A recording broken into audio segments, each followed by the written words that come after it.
All right, y'all. Welcome back to another episode of the Actual Anime Podcast. I'm your host, Stefan. I got my dog over here, Caleb. Say what's good. What's good, y'all? Welcome back. Episode 36. Let's get it. 36, baby. Oh, we got another special guest. Cameron, go ahead and introduce yourself, my dog. Hello, I am Cameron from the Home for Anime podcast, and I am the greatest podcaster in America. Yes, sir. I was told to humble brag beforehand, so I hope Yeah, that's I good. love that. I love Okay, that. great. Hey, So yeah, stand your ground. Hey, He stand. Hey, said, we I'm stand the on business best. around here. Yes. Cameron, the greatest podcast in America, man. Yeah. yes, have to You heard be. it here first. That's what happens when All right, you work y'all. for the government, man. Like they make you tough. They make He's you not wrong. tough, man. You ain't wrong. So, Cameron, man, just talk to us a little bit about your podcast. Like, what got you into podcasting? Has podcasting always been an interest, stuff like that? Um, so what got me into podcasting was probably sheer loneliness and depression. So fun stuff. Mhm. I Fair? really just didn't have anything that I was excited about. I just really liked watching anime, and I said, "Wow, I need to make friends." So Instagram and podcasting was the best way to do that because it helps you find people with similar interests as yours, as seen by the fact that I'm on this podcast with you right now. Mm-hmm. But It actually, works. yeah, it does It work. does. I hate to say it, but I didn't even know what a podcast was until I listened to Dak Shepard's podcast, Armchair Expert. Mm-hmm. Oh, I'm sure expert. Yeah. Yep. Yeah. So I was like, wow, this is great. Like they're just talking, and I'd love to talk more because Mm-hmm. so that's pretty much how it came to be. Easy, man. Easy, man. Easy work. And it's crazy that you mentioned meeting friends and meeting people because I'm pretty sure me, Caleb, and Ellis have mentioned the fact that like all the other podcasts that we've met, super dope people, man. They're Super so dope. cool, I'm bro. telling you, bro, they're Oh so yeah. cool. They're so cool. Yeah. It's just so weird how like I was looking at our Spotify and like our YouTube analytics and stuff like that. Like we got people listening to us in like Brazil, bro. Like Mhm. Yeah, it's Brazil, wild. Germany. It's just Yeah. it's just insane how far you can reach with something so simple as a podcast. Yeah. But hey, And you know what blew my mind is that the more we talk, because obviously people see what we put on YouTube and Spotify and all like that. They hear our Mhm. voice and they see our faces and shit. But what Yep. they don't see is all the questions and things that we talk about offline. Bro, people that we've met just through this podcast are still friends now. And like Yeah. it doesn't matter. We all seem to have like the same interest. We're all basically the Mhm. same fucking person, but we just Pretty in much. different parts of the world. Pretty much. I'm telling you, like perfect group of podcasters, man. Perfect group of podcasters. I Facts. felt like me, Caleb, and Ellis, like we're literally the same person, just different levels of hype. Like in Yeah, every that's episode, facts. we're literally just different levels of hype, bro. So it's been a journey, man. It's been a real good journey. But appreciate you being here, Cameron. I hope you enjoy. Oh, You thank know you. everything that you're gonna hear. You gonna hear live and in person all the bullshit that we be Yeah, because doing it's a on this lot. show, You know man. what I mean? It's a lot. I'm But looking yeah, forward to it. yeah. So what y'all doing this week? What y'all had going on this week? Any new anime? Any new manga? Anything at all? I binged the entirety of Blue Eye Samurai. All I of didn't. it. Okay, I didn't binge it, but I watched like the first 2 episodes, and that we're gonna talk about it. We're gonna talk. When I tell you that shit is wicked, yeah, I'm telling you, I don't understand. People, again, this is kind of going on. I don't want to like ruin for what I was talking about later on in the podcast, but I'm going to just go ahead and drop a little statement beforehand to kind of set the precedent. yeah. People who hate on other aspects of anime outside of like the quote unquote true anime, fuck Mhm. y'all and everything y'all stand for. Because I Yeah. cannot stand when people are like, Netflix anime isn't even real anime. Will you shut up? Like, yes, it is. Yes, Facts. it is. Facts. Facts. Like, just because it may 'cause not it's be on what Netflix, you it's- want.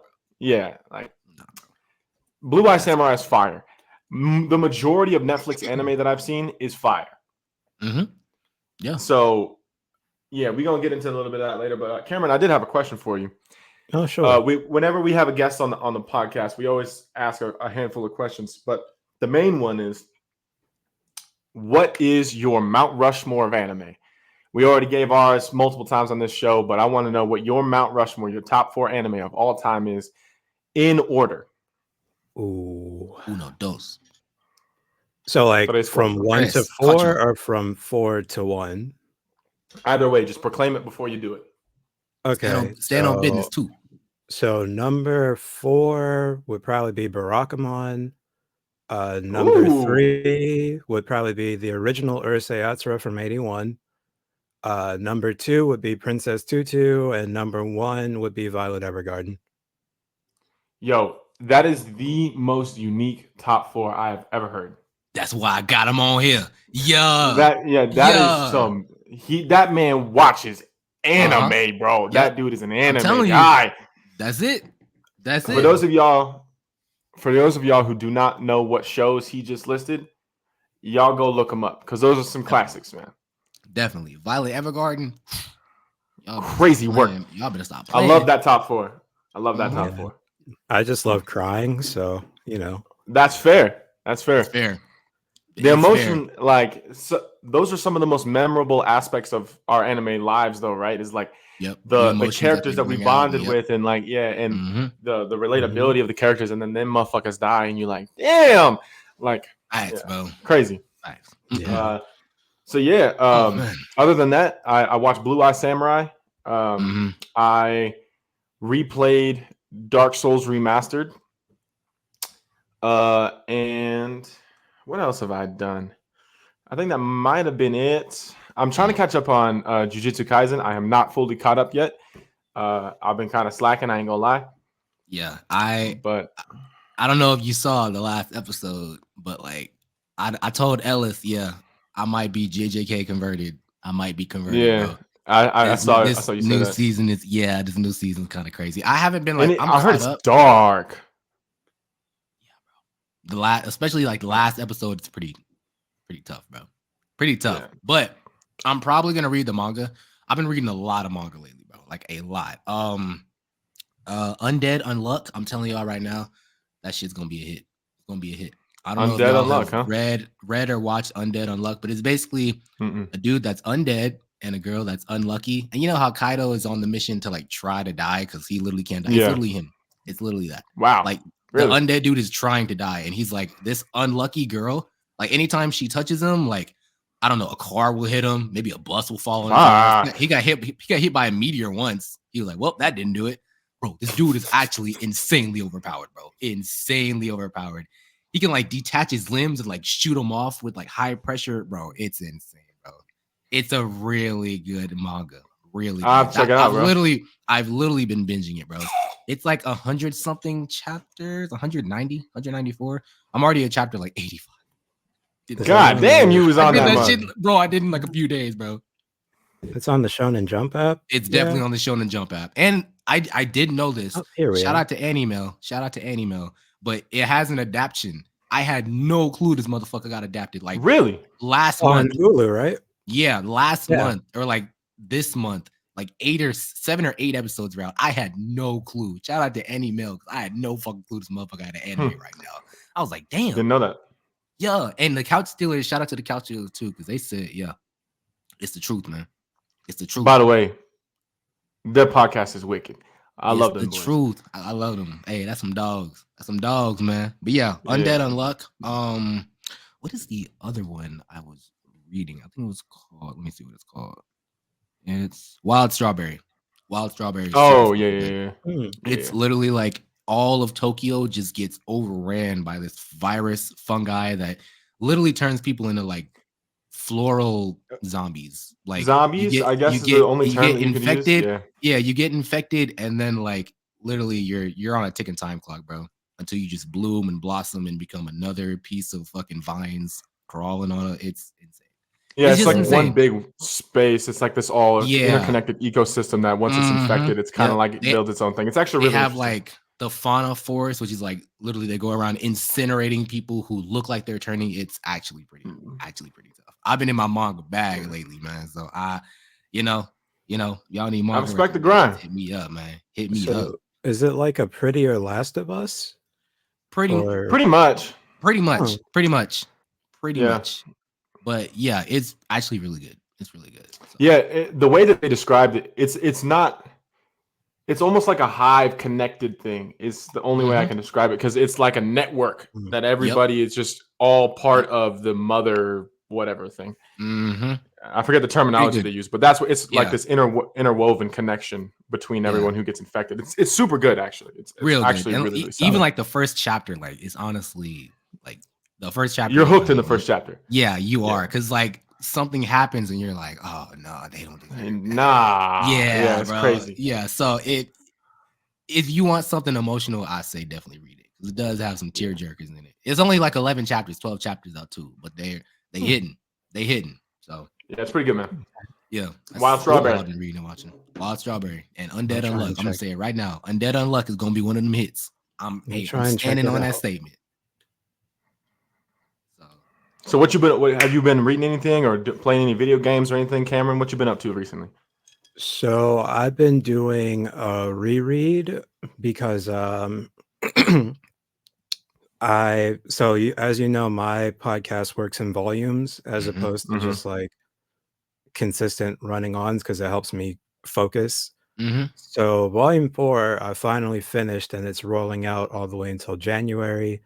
And so I'm working on volume 5, and as a result, I'm rereading The Girl from the Other Side, which is one of my favorite books to ever exist. So I've been doing that. And I've also, of course, been keeping up with like Chainsaw Man and Jujutsu Kaisen. And I started watching Fate, Stay Night Unlimited Blade Works. And I'm back in my Samurai Champloo bag, which that show is still a lot of fun. That show is wicked.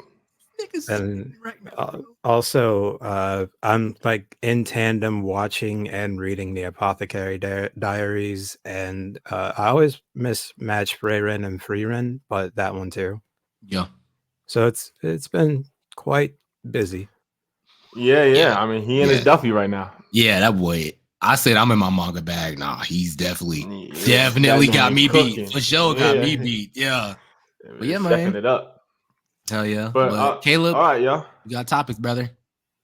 Let's jump right into it, man. So we're gonna try to keep this to a reasonable amount of time, because last time I was doing topics, we kind of ran like 3 hours, which is something I do often. But all right, so here we go. First topic of the day.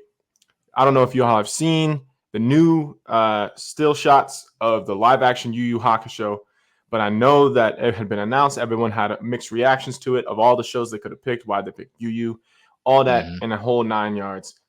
So if y'all have seen it, I know that we're seeing a lot more live action adaptations after the success of One Piece. I'm cool with that.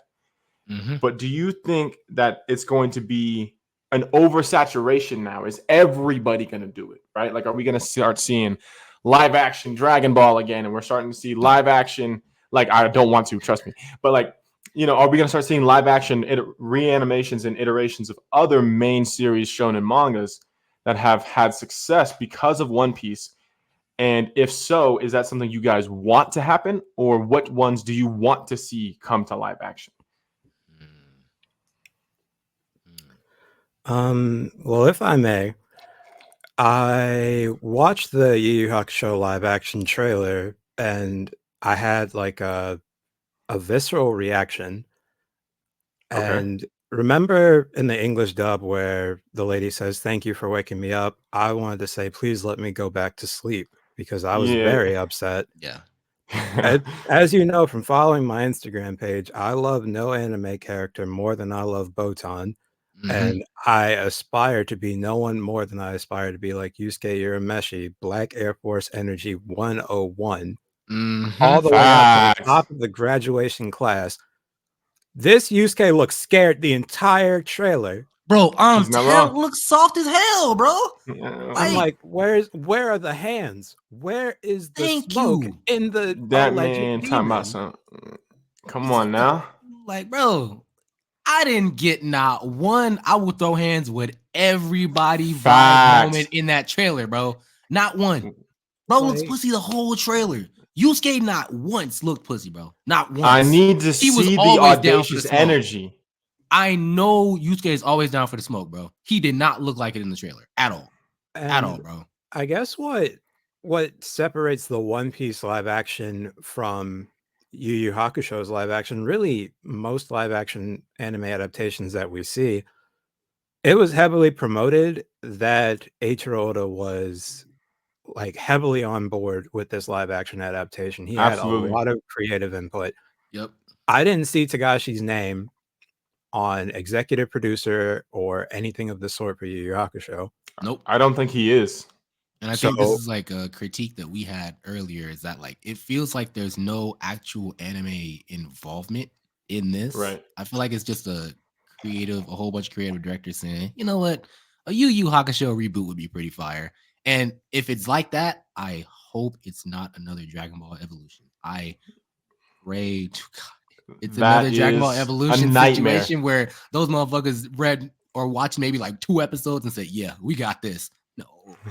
No, bro, can't do it. I'm like, it really just begs the question of how far to go, or like how loosely you can adapt something. Because I recently watched on a non-anime related, I recently watched Yorgos Lanthimos' new film, Poor Things, which is essentially like a feminist spin on Frankenstein. And it's like, yeah, you can go as far as you want with that creatively, because there's so many different ways to interpret a story like Frankenstein. yep, Sure. Yu Yu Hakusho is literally the same thing from beginning to end. It just gains Facts. more nuance as it goes along. Yep. Even if you try to one for one adapt it perfectly, you're not going to be able to get the same sensation for a couple reasons. One, we've already lived this story. This story came out, what, 30 years ago? Something like that. Something like that, like 30 plus years ago. So it's like, we know what it is that we're doing, and we know that we have this beloved like avenue. We have the manga and we have the anime. This live action adaptation, the creative liberties taken here, from what I've seen from the trailer, I mean, even the spirit gun just looked dull. Very. Yep. So it's like playing with that, playing with the adaptation, they're taking a lot of creative liberties that I can't say, of course, because it hasn't come out, but does it work? We won't know, but just from the trailer alone, it doesn't look like it does. It doesn't look that good to me. Yep. And what I think we're falling victim into right now is recency bias, right? So oftentimes in our culture, when there's success from one thing, everything else in that genre or that area of expertise starts to follow suit. So for example, in gaming, I remember when Fortnite first came out with the battle pass. Then Call of Duty had a battle pass, Yep. and then PUBG had a battle pass. Like, and everybody starts doing it, right? Now 2K got a damn battle pass, even though it's not called a battle pass. You know what I mean? Same Which type is of concept. insane, bro. Which It's is insane. ridiculous. But I ain't gonna get into that because I'm a rant about that shit. Facts. So my fear is, because One Piece's adaptation was so well received, and I mean, if anyone watched this earlier episodes of the podcast, I had my reservations about this show. I was like, they're gonna fuck it up. Everything's gonna be bad. It's gonna be Dragon Ball Evolution all over again, which is our biggest nightmare. Whoop de woo woo.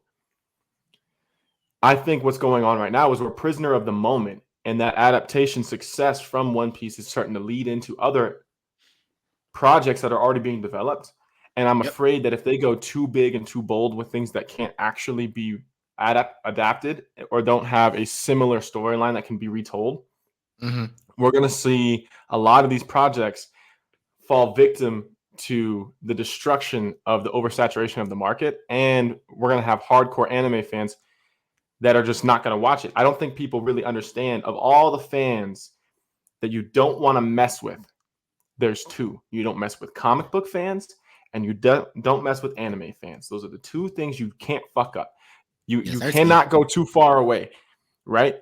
And so I think what we're going to start seeing is they're going to start trying to adapt some of these really, like live action Castlevania would be terrible, right? Like, no one, you can't do that. It's too crazy. It's too wild. You can't do it. You can't do Fairy Tail. You can't do, I mean, maybe you could do Full Metal Alchemist, right? Like, there's just a couple of things you might be able to pull off, but like, that's even stretching it.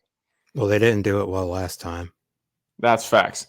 So one that I would like to see, because it already has a live action movie, similar concept, is my favorite anime of all time, the first season of Sword Art Online, because we already have Ready Player One, right, which describes a full dive game system anyway, that lives in an alternate universe where your subconscious gets put into a character and then obviously gets to play, which is a great movie, which is directed by Steven Spielberg, I'm pretty sure. So if you haven't seen it, go check it out. But we can see something like that adapted into a live action, and that would be awesome, right? And having several episodes of having the main parts of, without the filler episodes, of the episodes that progress the storyline in Sword Art Online could be great in a live action adaptation, which is what I would like to see. That's something I would love to see. So is there any animes that you guys would like to see live action adapted? No. No. I'll get my thoughts out. But y'all just answer first, because I feel like I want to rant right now. Like, I really feel like I want to rant right now, bro. Y'all know how I feel about live action. Well, I think that it's not out of the realm of possibility, because I don't know if y'all have noticed, like, even in the scope of the past 10 minutes of this conversation, the conversation typically revolves around the shonen demographic. So, like, specifically talking about adapting shonen manga, but what if we were to do something like Fruits Basket, do you know? Yeah. Or actually, we have anime that are based off of books that have had live action adaptations. So, like, have you ever heard of Jose the Tiger and the Fish? It's a beautiful book slash film slash film slash film again slash anime film, and then I think film one more time. So it's been adapted several times, to the point where the anime was adapting the live action film, and then they made another live action film. Interesting. So if we move away from just shonen anime, I think that we would actually have a great line of adaptations, because, like, I believe we have had one or two live action Nana adaptations, but imagine just having that fully adapted up into where the manga stops.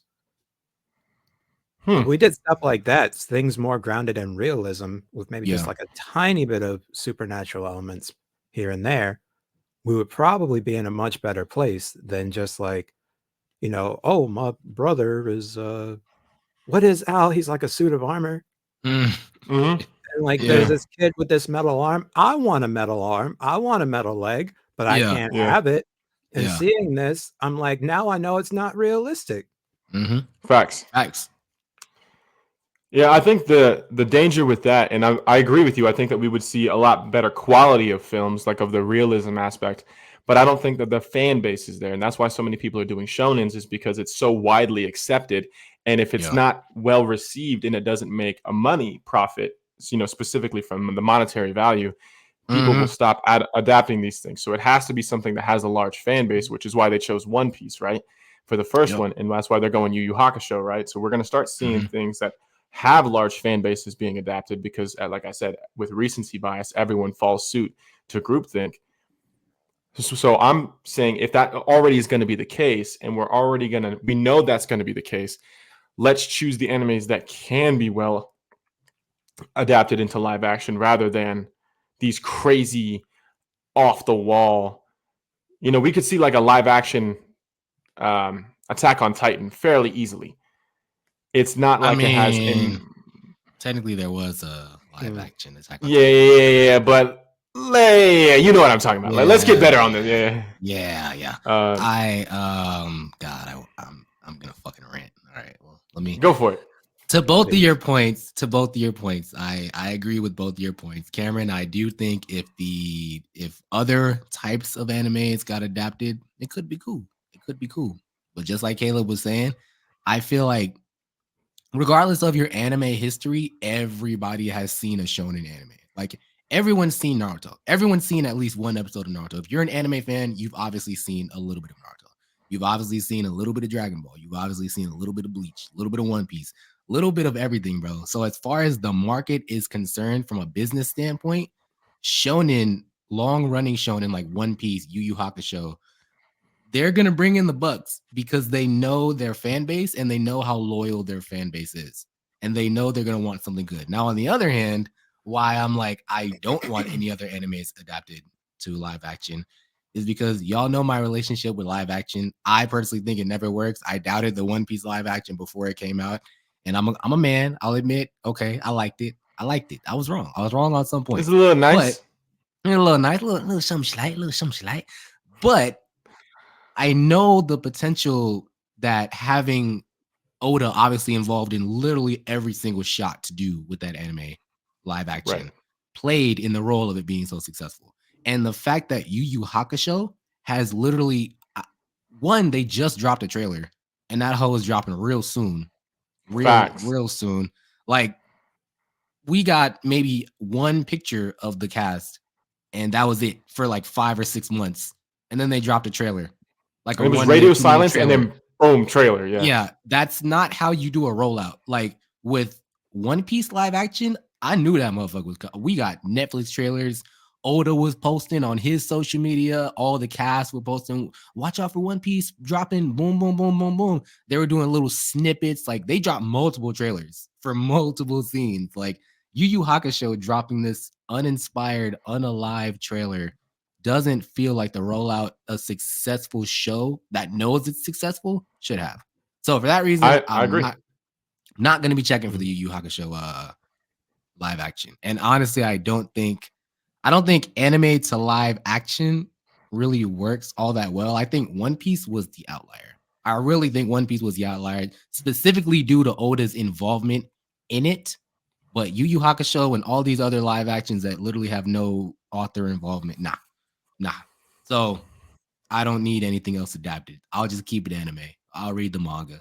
It is what it is. But I am I'm not a hater of live action anime, but I'm strongly against it because I feel like, yes, with other genres like shojo, for example, I feel like shojo could definitely be adapted to where it's like, okay, yeah, this makes sense. But shonen where you Right. got niggas blowing up buildings and doing kamehamehas and Facts. shit, bro, you realistically can't recreate that to the point where an anime fan's gonna be like, you know what? That's accurate. That's accurate. Like they did it good with Luffy. They definitely did it good with Luffy. Even me watching the trailer, I was like, bro, that shit looks so CGI and trash. But like seeing it in the moment, I was like, all right, niggas, y'all gonna pass. Y'all gonna pass. So Yeah, it's pretty good, man. it's pretty good. It's pretty good. But yeah, I'm not gonna be checking for the Yu Yu Hakusho for real. Not me, at least. I might check to see when it's all out how it did, but I ain't watching. All right, man. I ain't Stop gonna bullshitting. You watch. know we finna talk about it on this podcast. You finna watch that, John. I'm gonna watch it for content. I'm gonna watch it for Yeah, content yeah. purposes. But I ain't watching it for enjoy. Yeah. Facts. I would like to ask before we move on. Have either of you seen Michiko and Hachin? I have not. Oh, watch that and then tell me again. Like, look me in the eye and say that you don't think that a live action adaptation would work, because that show is amazing. Actually, these two posters are Michiko and Hachin. I love that show. Partially because I love Black people, and it's like set in Nice. I think it's somewhere in South America. B-boy, shut up, bro. But yeah, I love Black people, so I want that one. I just want to see that happen. Yeah, man.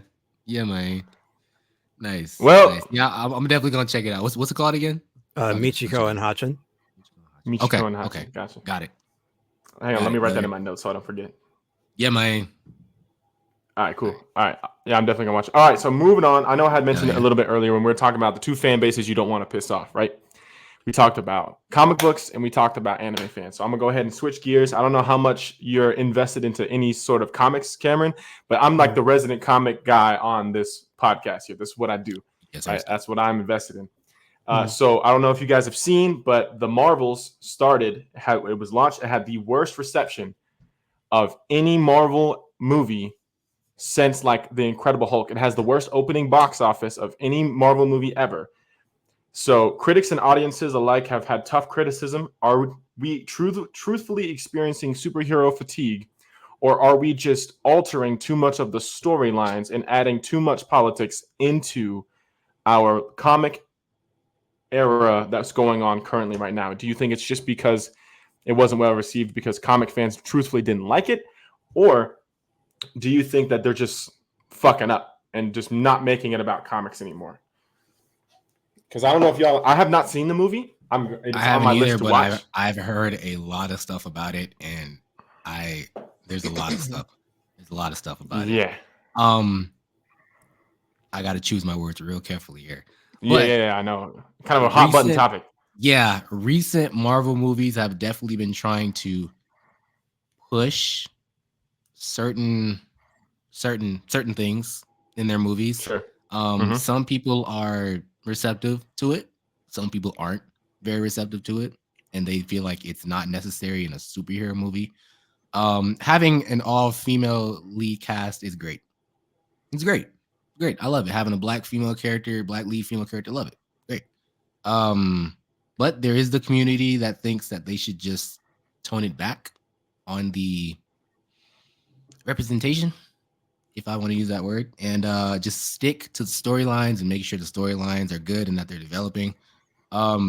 My issue with just anything recently Marvel is it just feels uninspired. I feel like everything post Endgame is like they're trying to grasp for straws at how to set things up. And I know ultimately like what the setup goal is, because I know the next villain, or at least I should know the next villain. But it's like it just feels like they're trying to navigate their way into a big setup like they were doing leading up to Endgame, and it's not going in their favor. Because a lot of people are canceling their Disney Plus subscription because they're not fucking with Marvel. But it's definitely due to the fact of no real plot development. It feels like one-off movies, like let's get something out, let's get something out. And a little bit of them pushing narratives that not everybody agrees should be pushed. That's why I think this movie kind of dropped, and that's why I kind of think Marvel's on the downward decline. So, okay, I respect that. Cameron, what's your thoughts? I read an article recently that said that Disney's problem isn't that it's not making enough money. It's that they think that the solution is to throw money at every problem that they have. And I think, oddly enough, I think the same is true for Netflix adaptations, just to backtrack. But now, okay, I'm back. Post-production, like if you look at things from like several different points of view, especially post-production, I think I've only seen one or two Marvel movies post Endgame, because mind you, that was what, 17 movies to get to that point. I forgot to keep count. Yeah, something like that. And now It's they're a lot. releasing something every year, not just in terms of films, but in terms of TV shows, which initially they were just like part of the universe, but now you need them apparently to understand what's happening. That's part of what turned me off from the Marvel Cinematic Universe, on top of this roadmap that Feige laid out X amount of years ago, where it seems like he's the only person who knows what's going on. And when you are the smartest person in the room, it's not necessarily because like you have the best ideas, it's because like you're the only one who gets what's going on. Yeah, bro. Right. There's nothing worse than having a confused and frustrated audience. And things just aren't looking good on several levels. Like, I'm pretty sure Chris Hemsworth is tired of being made to look like a himbo. Yep. Paul Rudd, I mean, he sold his soul to Satan, which is why he still looks the same as he did 30 years ago. He's not really hurting for work, but it's like, how long can he be Ant-Man? He's over 50 years old. What you are truly just reaching if you had to have 3 different Spider-Man actors come back. Like, you have your, whatever the boy's name is, you have Andrew Garfield and Tobey Maguire. That shouldn't have been the selling point. There is so much money being thrown to try and make these things appealing on a spectacle level that I feel as though Feige and whoever else is in like the Disney Marvel scope don't respect the audience's intelligence nor their dedication to the franchise, thinking that all they want is, oh, explosions and like you said, I'm not going to say unnecessary representation, but there's always a way to make representation work. The way that Marvel does it, at least in the MCU, feels extremely shoehorned and honestly, to that end, disrespectful. And we have shown multiple times that we are not experiencing superhero fatigue. We're just experiencing not liking lighthearted jokes, poor CGI, which, pardon my saying that because I know there are people who work very hard for it, but it just doesn't look good and have big storylines. There's a roadmap for the Spider-Man Into the Spider-Verse series, like that Across the Spectacular. Spider-Verse, Beyond the Amazing Spider-Verse. series. That shows that, one, we are not tired of we do not have superhero fatigue. Nope. Two, representation does not have to be shoehorned in. It can work just fine because the two best characters that we get are Miles Morales and Gwen Stacy. And for some reason, we have a washed up Peter Parker with a gut, and we have a black Spider-Woman played by Issa Rae who's pregnant, a pregnant Spider-Woman on a motorcycle, and it doesn't feel forced. It's just, it's there and we appreciate it. Like, everybody feels seen. So there's a way to make it work. We're just not tired. And I mean, also, we're just showing that animation is the greatest medium of entertainment. Yep. In the process, but yeah, the Marvel Cinematic Universe has just truly lost its way. Unless if Feige calls me tomorrow, which I hope he doesn't, I have to work, and he's like, "Oh, well, actually, sir, this is what I'm doing." I'll be like, "Well, I wouldn't have known otherwise. So thank you, good sir." And I would. Yeah. Okay. He's standing on business. I like that. So y'all know, like, comics are my thing. I'm very passionate about comics. They're my favorite thing in the world. So I think that multiple things can be true at once. I think that a small aspect of this pie could be superhero fatigue. I think a small aspect of this can feel like uncharacteristically non-genuine, inauthentic diversity being shoehorned in. And I think it is a little bit, in my personal opinion, of personal expectations for what MCU movies are, because we got so used to, for a decade and plus, where everything was a part of a story, all leading up to something, right? Yep. And everything was so smooth and everything was so projected. And now it kind of feels scrambled because the multiverse is such a big concept for people to grasp. And you have to do it in a specific way. And all Marvel movies, if you look at all the best Marvel movies, we're talking Infinity War, and Endgame, obviously, No Way Home, Black Panther, Captain America, The Winter Soldier, like, talking about the actual best Marvel movies at the top cream of the crop, you're looking at either some sort of selling point with having, like, Spider-Man No Way Home was obviously Tobey Maguire and Andrew Garfield coming back. That was the reason that movie was good. Endgame and Infinity War was Thanos, the big bad villain. You look at Black Panther, introduction of a new character that was everyone loves, and the villain was excellent. So there's a two-part series here that makes a successful Marvel movie. One, there has to be an intriguing villain, and two, there has to be something that sells either a new character or old characters returning. That is why if you look at all the highest grossing Marvel movies, that is the biggest ones. New adaptations for new characters and having a great villain. What we have seen fail so expeditiously recently is all the Marvel movies that have come out recently. For example, Ant-Man and the Wasp, Quantumania. The reason that movie failed was because Kang was supposed to be this big, like, imposing figure, the next Thanos, the guy who's going to wreck the multiverse, and he got beat by Ant-Man. Like, what the fuck are we talking about here? Like, how is this possible, right? All the setup that they did for Kang, and he got hoed by Ant-Man. It doesn't make sense. I don't understand it. So what was the setup for? And then he got hoed in real life. Exactly. Yeah.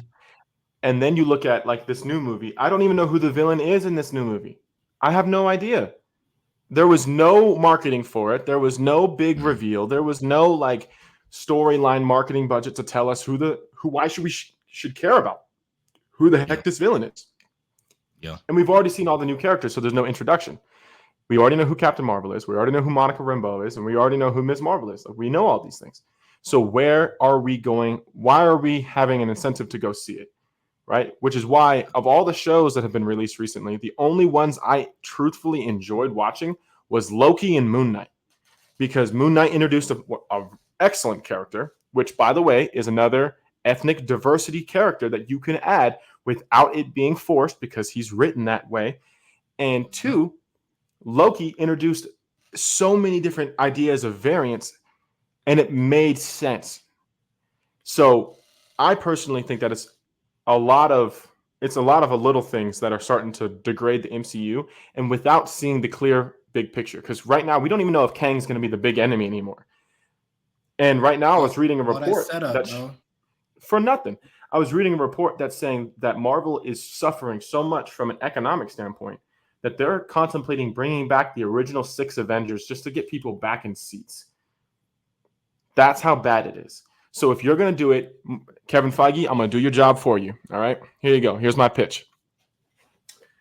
We get variants of characters that we've seen before. That's how we're going to get back. We're going to see Chris Evans coming back, but he's not going to be Captain America. He's going to be the Human Torch. Or he can be Captain Hydra. And the selling point is Sam Wilson has to fight his mentor as Captain Hydra, and that is the big selling point for that movie, right? So we get the new Captain America versus the old Captain America, but the old Captain America is evil. Then, instead of getting a true Victor Von Doom new character that's so hard to set up, the selling point is we get a variant of Tony Stark, which is Superior Iron Man, but his name, just like if you've seen season 2 of Loki, we've seen that their names can be different. His name isn't always going to be Kang or whatever it is. His name was Victor Timely.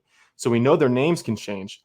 You use Robert Downey Jr.'s variant as Victor Von Doom, and that is, he becomes the new Doctor Doom, and you get the mixture between Superior Iron Man and God Emperor Doom, and he's the new big bad for Secret Wars. That's how you get people back in your seats. You're welcome, Kevin Feige. Marvel, give me a call. Thoughts? He did that shit. I have no room to disagree. He did that shit. He said that shit. Mm-hmm. Nigga. So, all right. So that's how I would solve that problem. I think that we're going to see a couple of bounce backs here. I don't think superhero fatigue is a full thing. Like he said earlier, I guarantee you Spider-Man Beyond the Spider-Verse is going to just shatter the box office. It's going to do great, which again proves that, like he said earlier, I do believe that animation is the best way to do this. And I do believe that superhero fatigue is only for a certain thing. So let's go ahead and transition back to anime here real quick, hitting this next topic, unless you guys have any last thoughts on anything about the MCU or the Marvels. Do better. Not about them, but I do want to say the Teenage Mutant Ninja Turtles are superheroes too, and Mutant Mayhem was amazing. I actually haven't seen it, but I heard it was really good. It's a lot of fun. I did watch that whole, bro. It actually got some wild animated moments, bro. That shit should not be for Teenage Mutant Ninja Turtles, but they did that shit, bro. And it has Ice Cube for some reason. And it definitely has Ice Cube. I'm not complaining.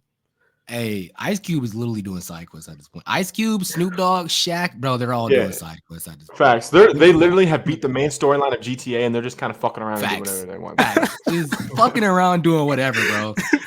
Oh, Will Ferrell too. I think Will Ferrell was just DJing at like his son's party. Like, bro, when the fuck did you start DJing? Like, bro, they're just bored. Yeah. They're just doing shit. No, Will Ferrell and John C. Reilly were at a Snoop Dogg concert singing Boats and Hoes. Yeah. Oh, and Adam Sandler too, bro. Adam Sandler just be playing pickup basketball in fucking New York, bro, in some shorts. Bro, they beat the game, bro. They beat the game. Oh my gosh. Yeah. Damn. Hey, I would do the same thing if I had that much money. Facts. Accomplished in life, I'd be like, yeah, bro. Yeah. Bro, Shaq bought the fantasy lab here in Vegas because he was bored. Like, because he was bored is just a wild add-on to that. He literally bored. Because he was bored. That's literally what he did, bro. So we're gonna swap over to Blue-Eyed Samurai. I don't know if you said you watched the first couple episodes. Cameron, I don't know if you've watched it. If you haven't, you definitely need to. I watched the first episode, and all I can say is peaches. Yep. Facts. Peaches. Yeah. Hey. So Blue-Eyed Samurai. Yeah. Topic: Blue Eye Samurai debuts on Netflix. Reaction to the new animation style and to the storyline. Do you think it will be well received to have more mature adaptations of anime? Yes. Yes. 100%. Emphatically, Yeah. yes. 100%. Yes. Please. 100%. I need the more mature storylines, bro. I'm sick of villain comes, hero saves the day. I'm sick of all that, bro. Give me some Facts. sign in type shit where it's like, nah, the MC is actually a badass. Give me that. Give me that. Facts. I'm down for it. And you know what's crazy? Like I think when she pulled up, and I think what was the dojo? The dojo with the orange, like Shindo Jojo? Shindo, bro. They was like, who's your teacher? Who's your teacher? And she was like, bro, don't worry about it, bro. Y'all trash. Y'all ass, bro. Ah. I was like, yo, You don't even have the gall to ask me that. yeah, bro. Oh man, yeah. Honestly, I'm liking it. I'm liking it. CGI anime is a I'm good here one. for it. I'm kind of here for it. CGI anime kind of hitting, like Trigun Stampede. That one was a real good one. That was all CGI pretty much. CGI anime is actually pretty fire, but like the animation style of it, it just feels so like fluid.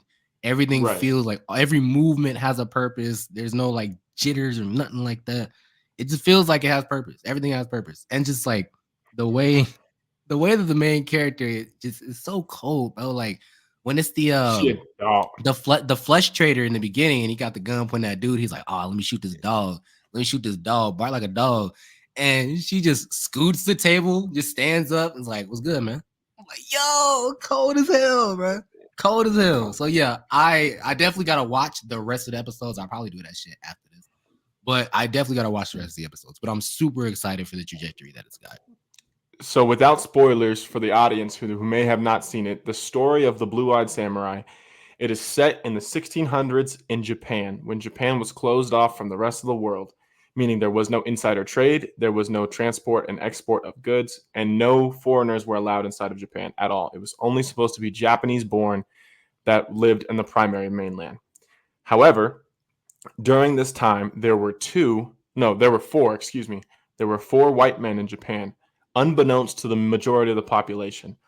One of them sired a child who ended up becoming a blue-eyed female who was then told that she had to dress as a male to survive in society and wears amber glasses so that people don't know she has blue eyes, because she would be treated like an onryo, which, by the way, if you don't know, is the Japanese iteration of like a female she-demon with bright blue eyes. And so they treat her like an outsider. They treat her like a dog, less than a second-class citizen. And it's her story of revenge on going on a quest to kill all four of these white men. Whoever is her father doesn't matter, because they'll never admit to it anyway. She's going to kill all four of them, allegedly, and try to earn the right to have honor among samurai, and her story and her character progression and everything else. Excellent, excellent show. So yeah, Cameron, what are your thoughts so far? Well, I thought it was very.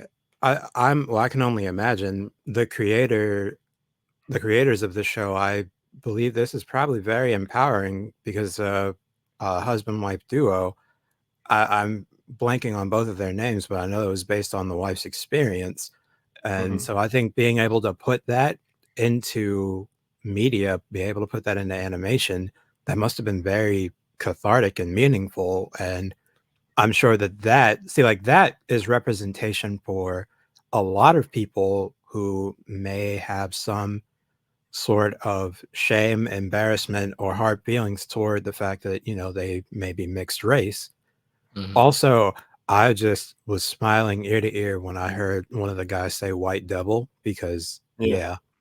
But I think that it's honestly an amazing looking show. I think that Arcane walks so Blue-Eyed Samurai could run, because they are vaguely similar, but there's just something a little bit more fluid about Blue-Eyed Samurai's animation. Like, there's no rigidity in it, if that makes sense.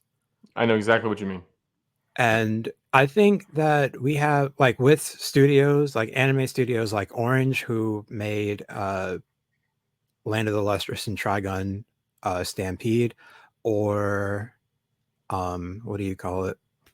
Or when Mappa made Dorohedoro. Mm. I think we're just getting better with 3D animation, especially in the US. So probably post 2009, 2010, especially when Disney gave it up, we basically just were like, this is what we're going to be the best at. This is where our behemoth is going to come from. So we just, our commissions and the people who we work with in America, that's just like not untouchable, but pretty darn good. Mm-hmm. So I remember when we first were talking about this was probably episode in the 20s. We were talking about 3D animation styling. And I had it was referenced when how bad. Trigun first came out. Yep. Yeah. And then I was referencing how bad we saw the 3D animation from like Dragon's Dogma, I think is what it was. Mm-hmm. And that horrific animation style. But we were all saying, give it some time, allow more of the adaptations to come through, get some more, money poured into the technology to support it. Yep. And then we can see this really blossom into something really well. This is my ideal between live action animes and traditional animation styling is what we get in Blue-Eyed Samurai, right? It is a 3D, more realistic version of animation without having the restrictions of a truthfully realistic live action anime. You get the best of both worlds. You still can do the crazy Demon Slayer style weapon arts and shit while also having a more realistic approach to animation, as long as the storyline is there, right? Which is what I love so much about Blue-Eyed Samurai. As a light skin myself, I can help identify to having two sides to you, right? So like I have my black half that tells me like this, and this, all my culture and everything like that. But I was never fully accepted by them because I was a light skin versus the white half of me is like, and then white native part of me is like, it's just different. And it was nice to see something that kind of described it. Obviously, I'm not going to say I was treated that poorly because I wasn't, but it is a similar iteration that's something that people can identify with more. And it was really appreciated. And I thought it was a really awesome story. And as I was watching it, I understand where it came from, where some, especially females who have talked to me, have said like, as I was growing up, my dad wished I was a boy instead of being a girl, and it kind of let that trauma go through. So you kind of see so many different, not only mental health things come through, but how she can work through that, and the character progression. It's just a really good story. So as long as the storyline is there and that animation style is still getting at least a chance to get, some money poured into it and studios actually taking it seriously, I think that this could be the future. Yep. The future standard. Which actually, well, first and foremost, Caleb, thank you for being vulnerable enough to tell us about that side of you. That meant a lot. And two, it's so interesting that when we get something like this, we think, well, I can't see it in any other way. Like, imagine if Samurai Jack had been 3D. And then on the same note, like going back to Disney, like Frozen looks wildly different from Frozen 2, but I still can't picture either of them as 2D. Yeah. So it's like we appreciate these things for what they are. And I think part of that is because when we see it as something else, we've already seen it as the first thing. So it just doesn't resonate. So having something like Blue-Eyed Samurai, which is a mix of everything, I think is just perfect. Like there are no visual flaws in this show, and that's incredible. Yep. There wasn't not one moment in this show where I was like, damn, that looked kind of bad. No, like the entire show, I was like even when they were like, no spoilers, but when they were like beating the swords, like creating swords and stuff like that, the old dude, yeah, like even that, I was like, damn, that looked nice. Like, sheesh. Animation The forging crazy. The forging was insane. And everything, there was no like crazy frame, everything just seemed fluid and it was very nice. Yep. So I loved it. Highly recommend it. The finale is sensational. Everything's sensational about this show. So I would suggest all of y'all in the audience watching, and let us know in the comments below your reactions if you guys enjoyed it or not. So I know that the next one is the top 3 rated anime. The rated manga readings. I'm gonna go ahead and save that to the very last. I'm going to go ahead and shift a couple of them up. Fine. So we're going to go ahead and jump to kind of what we already touched a little bit of basis on, but I want to kind of go into a little bit more of a deep dive. And actually, Cameron, I'm really interested on your view on this. Community gateguarding. Is it toxic or is it acceptable?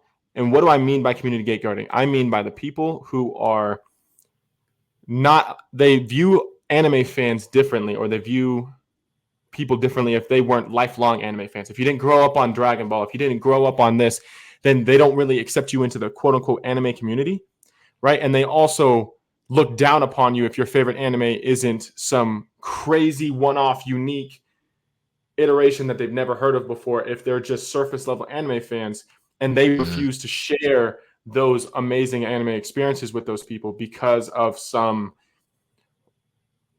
imaginative community that it has this holy huddle of people that like, oh, I'm superior, holier than thou, for lack of a better term, than these people because I've been an anime fan my whole life and I've watched this crazy, archaic anime from the 80s that no one knew about, and that makes me better than everybody else.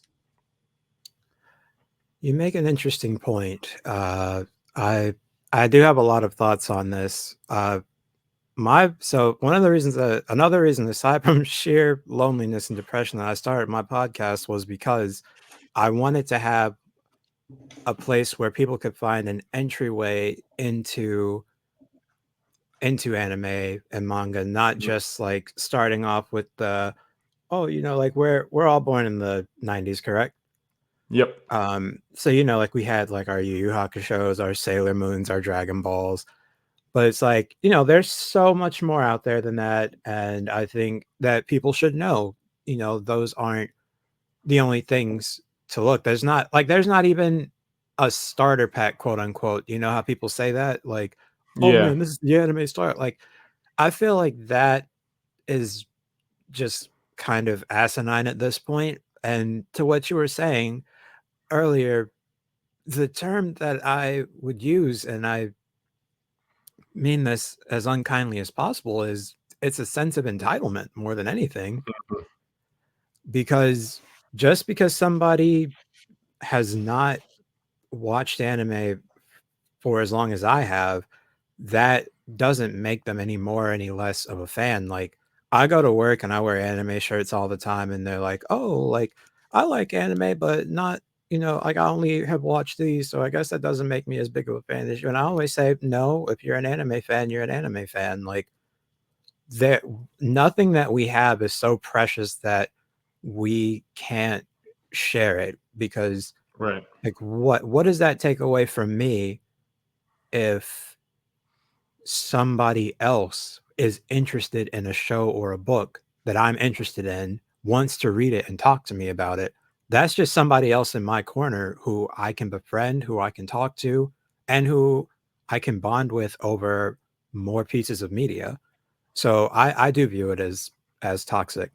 Very much so, yes. Understood. B? I don't like anime niggas at all. So yeah, it's tough. Yeah, it's tough. I really don't. I hate all y'all niggas, bro. I really do. All the people that gate guard, all the people that be like, oh, you don't like this show? You're fucking trash, bro. Shut the fuck up, nigga. Shut up. I really don't. Oh my god, I hate y'all niggas, man. They probably hate themselves as well. Bro, it's like Facts. That's my answer. Yes, I hate anime niggas. Get whatever information from that. Pull whatever information from that you can. But yeah, I don't agree with gate guarding. I don't agree with any of that superiority complex because you watched a fucking show that I didn't, bro. Suck a dick. Like, you don't need to be doing all that, bro. You really Facts. don't. You're not superior than anybody. Can you fight? No. So you're not superior than anybody. Just saying. You're not better than me because you watched some arbitrary fucking show from the 70s and you don't want to tell me about it, bro. What are you doing? Facts. Why are you here? Like, no, bro. Come on, man. The reason I brought this up in the first place, right, is because I never even knew how toxic the anime community really was until we made this podcast. I did. I've seen the worst. I've seen the worst. I've Yeah. seen the comments that people Bro, be the dropping comments on that people be making on these Instagram bro, stories and these posts and these shorts. hey, I you made a can't even. comment about how I didn't fuck with the first season of Jujutsu Kaisen like that, and I was called a fraud. I was like, relax, like just everybody relax. People were making all sorts of crazy comments. Just because I can critique an anime, it's okay, it's all right. But there's Yep. people who just have this idea like, the older animes are untouchable. You can't critique them at all because they're the standard and that's the gold and nobody can ever say anything bad about them. And I don't think that's true. Objectively, as an anime fan, I've been watching this shit my whole fucking life. I can say that I think Dragon Ball's been going on for too long. And everybody just starts pitchforks and torches and shit. And they're like, man, this doesn't know what he's talking about. Tries to discredit me in some way because my opinion is different. Bro, I'm telling you, I think the thing I got the most hate for, definitely my Jujutsu Kaisen. I didn't get as much hate as I thought I would for my Jujutsu Kaisen take. I know recency bias got y'all Jujutsu Kaisen niggas in a choke hold, bro. Facts. But season two is good, but I'm not gonna sit here and act like season 1 didn't, not have me at all, bro. Like recency bias got y'all in a chokehold. I swear to God. But yeah, man, like a lot of these comments, a lot of these Instagram comments, I think the one that got the most hate was probably the One Piece one, where I was like, yeah, that got like, I think like 1,000 something comments, bro, of like just insane stuff. That's why I'm so adamant on my stance that I hate anime niggas. Why I'm so aggressive with it. Because I do. Because a lot of y'all was saying shit that really didn't make sense. So Gay Garden, no. Yeah. Toxicity, no. Thugging over here. We vibing over here. Let niggas vibe. That's all I got to say on the topic. If you'd like just some more comments, I'll tell you now, I don't care for Dragon Ball Z. I hate the Akira film, and I am afraid to watch or read Berserk. But the Berserk one I can understand, bro. Oh, thank you. That'll have motherfuckers in tears, bro. Berserk is I ain't gonna lie. Berserk is not so a happy good, ride at all. It's no, good, it's not. But it's so not a happy ride. If you want your life to be like peaceful, you don't read Berserk. Facts. Because you're gonna remember the moments in Berserk, and you're gonna be like, "Ain't no way, bro, went through that. I couldn't go through that." Like, it was tough. So there's some moments, man. I get the Berserk one. Dragon Ball Z, I can definitely see it. Dragon Ball Z honestly is not the anime for everybody. I'm like a Dragon Ball Z stan, bro. It's like my favorite. That's like my number one. It never will drop from my number one. But like I can definitely see why it's not for some people. So I get that. Like, for sure. Like Caleb was saying, I can critique my favorite show and still have it be my favorite show. Like 100%. I critique Naruto all the time. I fuck with Naruto. I fuck with Naruto heavy. But Naruto's my favorite just because it's just because I grew up on it. But there's some things about it I'm like, listen, bro, like this don't make no fucking sense. And I don't want to derail too much, but there's a lot of stuff in Naruto Shippuden where I'm like, y'all should not be chasing this nigga. Facts. Sasuke is a bomb, bro. Oh my god. I feel like Naruto Shippuden turned into Sasuke. Sasuke chase. 100%. Sasuke rescue. And I didn't like it. I'm like, bro, he's not just a war criminal. He's just a terrible person. Bro is a horrible. Why are you spending? Don't let me rant. Let's stop it. Here's what I don't get. Right. There is something similar about human psychology in everybody. And one of the human baseline emotions that we experience is empathy. Sasuke is not only a class A narcissist, he's also a psychopath. I hate him. All right. On top of all this, if there's somebody around me that only wants to be my friend, all he does is bring like benefit to my life. Even if I didn't like that person at first, eventually I'm going to be like, you know what? This guy is really nice to have around. He has my back. You know what? He's going to be my friend. He grows on you. He grows on you. Yeah, exactly. This motherfucker said, fuck you, Naruto. Therefore, you're the only one who was in my squad. Ride or die. And he was like, nah. What you mean, bro? What do you mean? That's why I think Sasuke is the worst anime character in the history of fucking anime, bro. And I said it before, and I'm gonna still say it. Worst anime character of all fucking time for me, bro. I hate it. It's the reason why I can't get into Naruto, bro. Like, I'm sorry, Cameron. Oh no, I'm sorry. I didn't mean to interrupt, but it's funny that we're talking about this because actually I was baking cookies last night, and as I was sitting down to eat them, the first thing that came to my mind was, if Sasuke was real, I would not share these with him. So I ate them. There are only 3. Like, and like the Oh, time that's was worth funny, it. bro. So I'm glad that we're talking about this because yeah, Sasuke, those cookies were amazing, and I'm glad you're not real. You're also a Yeah. terrible father. Well, not as bad as Yeah. Naruto, but still a terrible father.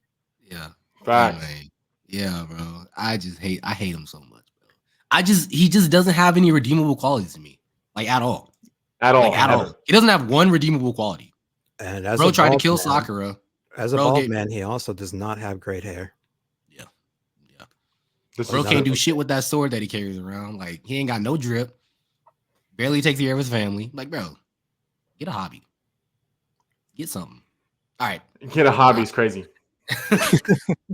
All right. Sasuke hate train all right, over. so yeah, so I think we can all agree gate guarding is toxic. And the last thing that I want to go over real quick, because this episode's gonna run real long if we continue to do this. Yeah. Real quick, game of the year nominations for 2023. I know some of us have been seeing some of the nominations. I can pull up a list of them here real quick, so I can read them off to you guys. But I will say ahead of time that people are gonna be mad, bro. People are gonna be real mad at this I'm game of the mad. year. I'm mad as hell. I haven't And played many games this year, unfortunately. It's all good, man. We'll educate you. Okay. The Spider-Man it's 2 game looked really good, though. Did that get nominated? it did. It did. I Yeah. played that game. That game was a game, bro. Yep. But the crazy part is it's gonna lose. It's gonna lose. All right. That's unfortunate. So the nominations for Game of the Year: Alan Wake 2, Baldur's Gate 3, Marvel Spider-Man 2, Resident Evil 4, Super Mario Brothers Wonder, and The Legend of Zelda: Tears of the Kingdom. It's either going to be the first or the second one. It was going to be Baldur's Gate 3 is going to win this. It will win Game of the Year. I think. Well, I listen to gaming podcasts, and I think Alan Wake probably has the best chance out of all of them. I ain't gonna hold you. Alan Wake actually sounds pretty fire, bro. From I'm people not gonna I lie know to who you. played it, yeah. It's gonna be. I'm sure it's a great game. I would bet my life savings on Baldur's Gate 3. Mm-hmm. I will. A lot of people are talking about Baldur's Gate. Like a lot of people. Bro, I'm telling you, like this game is crazy. And I had no clue about it. My money was on Spider-Man 2 or Tears of the Kingdom until people were talking about Baldur's Gate. Like that game is insane. Yeah. Best game direction is also Alan Wake 2, Baldur's Gate 3, Spider-Man 2, Super Mario Brothers Wonder, and Tears of the Kingdom. It's literally like the same group of games is dominant across Game of the Year. Best narrative, best art direction, best score and music, best audio design. It's all the same. Best performance. I think the best performance one is going to be interesting because I think Idris Elba from Cyberpunk 2077 from Phantom Liberty's DLC has a good shot to win. Yeah. But as far as like best game continuously, best ongoing game, Fortnite's probably going to take that, or Final Fantasy. Hey, Final Fantasy needs to be in more categories, bro. That's all I'm saying. It definitely should be in the Game of the Year conversation, bro. That whole for sure. That whole is definitely a hit, and they hold it by not putting it in the Game of the Year nominees, bro. It's in a few. It's in Best Performance. I think Ben Starr is in there. But I just feel like it should be in more categories because that game is gorgeous. That game is gorgeous. It plays literally like a fucking anime, bro. If you've seen gameplay of that game, shout out to Good Kid Gameplays, my dog Ellis. If you've seen my dog Ellis's Twitch streams, stuff like that, he on Twitch and stuff, he be playing that thing. Looks beautiful. Looks amazing. I've been playing it. Whew. Amazing game. Plus, I'm like a Final Fantasy fan, bro. I've been playing Final Fantasy for like years, like since I was a kid. So I'm well versed in the Final Fantasy franchise. And I definitely think it should be in the Game of the Year conversation. So I'm just Baldur's Gate probably gonna take that. I'm not even gonna hold you, bro. I hear way too many things about Baldur's Gate, how it's like groundbreaking for like D&D fans and stuff like that. So the nominations for the 2023 Game Awards recognizing the gaming business's best games and creators of the year have been announced. 2 of the year's biggest sequels, survivor horror title Alan Wake 2 from the Remedy Entertainment and role-playing game Baldur's Gate 3 from Larian Studios, nabbed the most total nods with 8 each, including each of them getting a Game of the Year nomination. The 4 other titles rounding out the nominations for Game of the Year are also entries in long-running franchises: Marvel Spider-Man 2 from Insomniac, Resident Evil 4 from Capcom, Super Mario Brothers Wonder from Nintendo, and Legend of Zelda Tears of the Kingdom from Nintendo. This year's films and series nominated for Best Adaptation are Castlevania's Nocturne, Gran Turismo, Last of Us, and the Super Mario Brothers movie. Nintendo has the most Game Award publishing nominations from a publisher in 2023 with 15 nominations across the combined portfolio, followed by Sony Interactive with 13, Xbox with 10, and Epic Games with 9. So I think Nintendo still is going to hold its crown as the best game maker, whereas the best game this year will probably still go to Baldur's Gate. Those are my suggestions.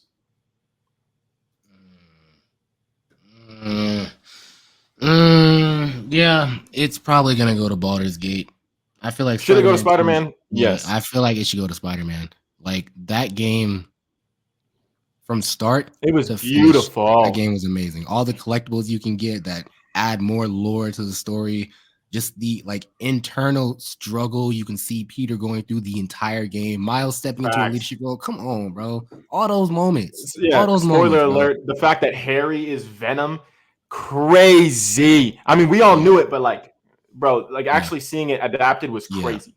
Yeah, I definitely think Spider-Man 2 should have taken that, but it might. Who knows? It might. Who knows? But like, I'm just from what I hear from the community, like Baldur's Gate is supposed to be like the next coming of Jesus Christ. It's supposed to be just that thing. Mm-hmm. So I guess we're gonna see though. We're gonna see.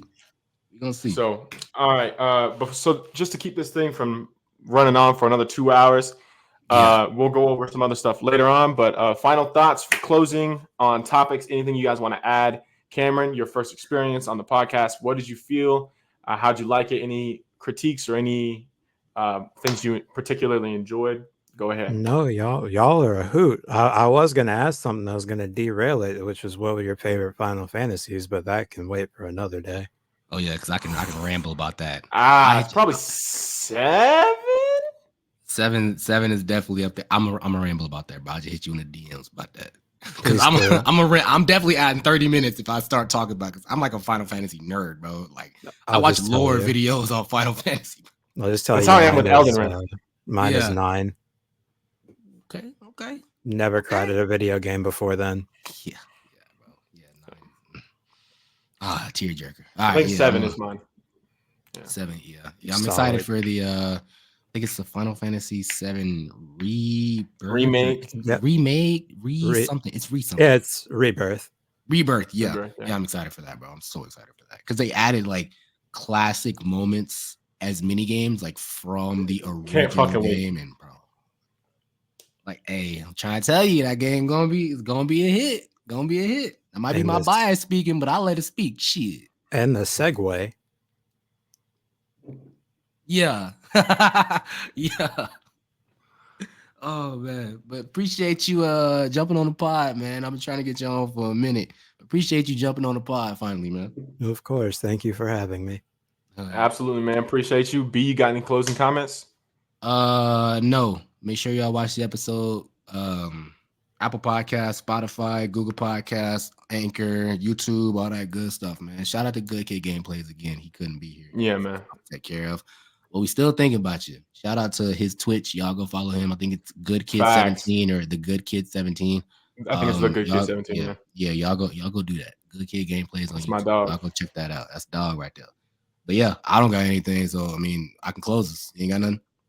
Nope. I'm good to go. Appreciate y'all. All right. Yep. Well, the Natural Anime Podcast. We'll see y'all in 2 weeks. Deuces.